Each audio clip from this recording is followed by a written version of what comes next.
ఓం గం గణేశాయ నమః. అందరికీ నమస్కారం అండి. ఈరోజు మన ఛానల్లో ఈ 2025 సంవత్సరం డిసెంబర్ నెల మార్గశిర మాసంలో వచ్చేటువంటి సంకటహర చతుర్థి ఎప్పుడు, అది డిసెంబర్ 7న లేక 8న ఎప్పుడు అని, అలాగే ఈ నెల నామం ఏమిటో, పీఠం పేరేమిటో, పూజా సమయాలు ఏమిటో, నైవేద్యం ఏం సమర్పించాలో, చంద్రోదయ సమయాలు ఏమిటో అన్ని వివరాలు పూర్తిగా ఈరోజు మనం ఈ వీడియో ద్వారా తెలుసుకుందాం. ఎక్కడా స్కిప్ చేయకుండా పూర్తి వీడియో చూస్తారని ఆశిస్తున్నాను. అంతకంటే ముందుగా ఇంతవరకు నా ఛానల్ సబ్స్క్రైబ్ చేసుకున్న వాళ్ళు ఉంటే సబ్స్క్రైబ్ బటన్ ప్రెస్ చేసి పక్కనే ఉన్న బెల్ ఐకాన్ని ప్రెస్ చేసి ఆల్ అనే ఆప్షన్ ప్రెస్ చేశారంటే నేను పెట్టే ప్రతి వీడియో మీరు నోటిఫికేషన్ ద్వారా మొదటగా చూసేయవచ్చు. ముందుగా వీడియోలోకి వెళ్ళిపోదాం. సంకష్టి అంటే కష్టకాలం నుండి విమోచన కలగడం, అంటే మనుషుల్ని కష్టాల నుండి గట్టెక్కించేది ఈ సంకట చతుర్థి వ్రతం. విఘ్నాలను తొలగించే గణపతికి అత్యంత ప్రీతిపాత్రమైన తిథులలో ప్రధానమైంది చతుర్థి తిథి. ప్రతి మాసం కృష్ణపక్షంలో అంటే పౌర్ణమి తర్వాత 3-4 రోజుల్లో చవితి వస్తుంది. ప్రదోషకాల సమయంకు అంటే సూర్యాస్తమయ సమయంలో చవితి ఎప్పుడు ఉంటుందో ఆ రోజున సంకష్టహర చవితిగా పరిగణించాలి. అయితే 2 రోజులు ప్రదోష సమయంలో చవితి ఉండడం సాధారణంగా జరగదు.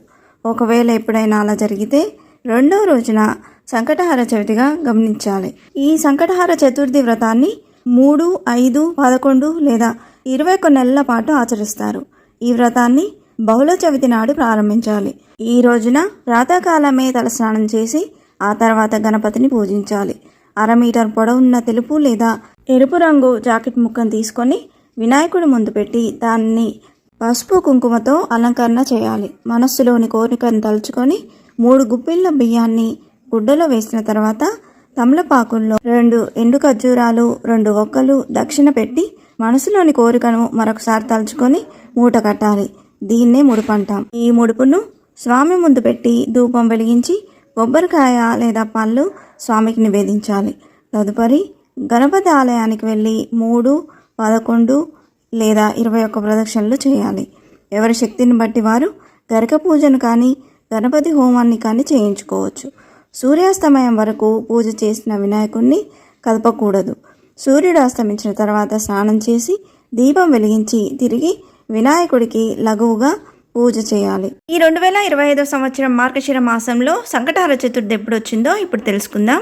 స్వస్తి శ్రీ చాంద్రమాన శ్రీ విశ్వావసునామ సంవత్సరం హేమంత ఋతువు మార్గశిర మాసంలో చవితి తిథి అనేది 2025 సంవత్సరం డిసెంబర్ 7 ఆదివారం రాత్రి 11:11 ప్రారంభమై డిసెంబర్ 8 సోమవారం రాత్రి 9:31 ఈ చవితి తిథి అనేది ముగుస్తుందండి. ఎప్పుడైనా సంకటహర చతుర్థి వ్రతాన్ని చంద్రోదయ సమయంలో చేస్తాం కాబట్టి చంద్రోదయ సమయంలో చవితి తిథి అనేది డిసెంబర్ 8వ తేదీ ఉన్నది కాబట్టి ఈ 2025 సంవత్సరం మార్గశిర మాసం డిసెంబర్ నెలలో సంకటహర చతుర్థిని డిసెంబర్ 8 సోమవారం రోజు జరుపుకొనున్నాము. ఈ రోజున స్వామివారిని కొలిచే పీఠం పేరు దుర్గాపీఠంగాను, నామం అకురద సంకటహర చతుర్థిగాను స్వామివారిని కొలవనున్నాము. ఈరోజు వీలైనన్ని ఎక్కువసార్లు ఓం అకురద సంకటహర చతుర్థియే నమః అనే నామాన్ని వీలైనన్ని ఎక్కువసార్లు పఠిస్తే ఎంతో మంచిది. అలాగే చంద్రోదయ సమయం డిసెంబర్ 8 సోమవారం రాత్రి 8:16 ఉందండి. అలాగే కొత్తగా ప్రారంభించేవారు ఈ మాసం ప్రారంభించవచ్చా అంటే తప్పకుండా ప్రారంభించవచ్చండి. ఈ మాసం నుండి సంకటహర చతుర్థి వ్రతాన్ని ప్రారంభించుకోవచ్చు. సంకటహర చతుర్థి రోజున గణేశునికి దర్బలను సమర్పించడం, అలాగే నైవేద్యంగా మోదకాలు లేదా లడ్డూలను సమర్పించాలి. ఇలా చేయడం వల్ల జీవితంలోని అన్ని కష్టాలు తొలగిపోతాయని నమ్ముతారు. సంకటహర చతుర్థి రోజున ఓం గణపతే నమః అనే మంత్రాన్ని 108 సార్లు పఠించి గణపతిని పూజించాలి. ఇలా చేయడం వల్ల ఐశ్వర్యం, ఆనందం, అదృష్టం పెరుగుతాయి అని పండితులు చెప్తున్నారు. ఇంతే ఫ్రెండ్స్, ఈ వీడియో మీకు నచ్చిందని ఆశిస్తున్నాను. ఇలాంటి ఇంట్రెస్టింగ్ వీడియోస్ కోసం please subscribe my channel and press the bell icon. అలాగే లైక్ చేయండి, షేర్ చేయండి. మీకు ఏమైనా సందేహం ఉంటే నా కమెంట్ బాక్స్లో పోస్ట్ చేయండి. మరొక మంచి వీడియోతో మేము ముందుకు వస్తాను. అంతవరకు సెలవు. సర్వేజన సుఖినో భవంతు. స్వస్తి.